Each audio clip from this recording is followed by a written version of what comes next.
పౌర ఆవాసాలపై గురిపెట్టింది. ఇక బుధవారం నిన్న జరిగినటువంటి అర్ధరాత్రి దాడి తర్వాత నుంచే భారత్లోని దాదాపుగా 15 నగరాల్లోని సైనిక స్థావరాలపై క్షిపణులు డ్రోన్లతో దాడికి పాకిస్తాన్ విఫల యత్నం చేసింది. ఆ దాడులను మన సుదర్శన చక్రం అందరికీ తెలిసిందే S-400 ఎయిర్ డిఫెన్స్ సిస్టమ్ చాలా సమర్థవంతంగా ఎదుర్కొంది అని చెప్పుకోవచ్చు.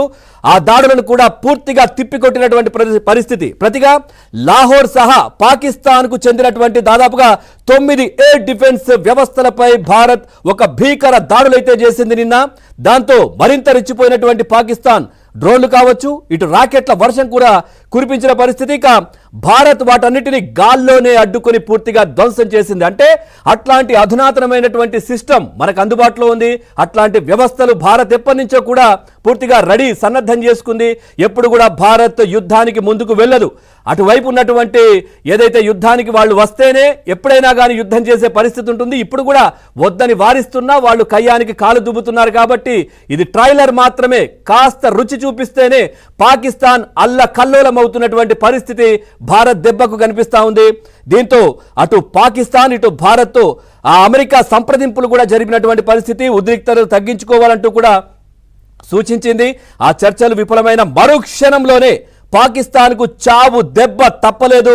అటు క్వెంటాను బలూచిస్తాన్ లిబరేషన్ ఆర్మీ పూర్తిగా స్వాధీనం చేసుకుంది. ఎప్పటి నుంచో వాళ్ళు వెయిట్ చేస్తూ ఉన్నారు. ఎప్పటి నుంచో వాళ్ళు సపరేట్గా ఉండాలని అనుకుంటున్నారు. ఈ దెబ్బతో భారత్ అక్కడ దాడి చేసిన తర్వాత పూర్తిగా ఏదైతే బలూచిస్తాన్ లిబరేషన్ ఆర్మీ పూర్తిగా దాన్ని స్వాధీనం చేసుకుంది. అక్కడ ఉన్నటువంటి పాకిస్తాన్ ఆర్మీ పలాయనం చిత్తగించింది. అక్కడ నుంచి పారిపోయిన పరిస్థితి నేపథ్యంలో బలూచిస్తాన్ లిబరేషన్ ఆర్మీ దాన్ని కూడా స్వాధీనం చేసుకున్నటువంటి పరిస్థితి నిన్న కనిపించింది. భారీ నష్టాలు వచ్చాయంటూ పాక్ ఆర్థిక శాఖ ట్వీట్ కూడా చేసింది. యుద్ధ పరిస్థితులు కావచ్చు, స్టాక్స్ పడిపోవడంతో తీవ్ర ఆర్థిక సంక్షోభంలో ఉన్నామంటూ కూడా పాకిస్తాన్ తెలిపింది. సంక్షోభం నుంచి గట్టెక్కించేందుకు అంతర్జాతీయ భాగస్వాములు సాయం చేయాలంటూ వేడుకుంటున్న పరిస్థితి. అయితే ట్వీట్ వైరల్ గా మారడంతో పాక్ ఆర్థిక శాఖ యూటర్న్ తీసుకుంది.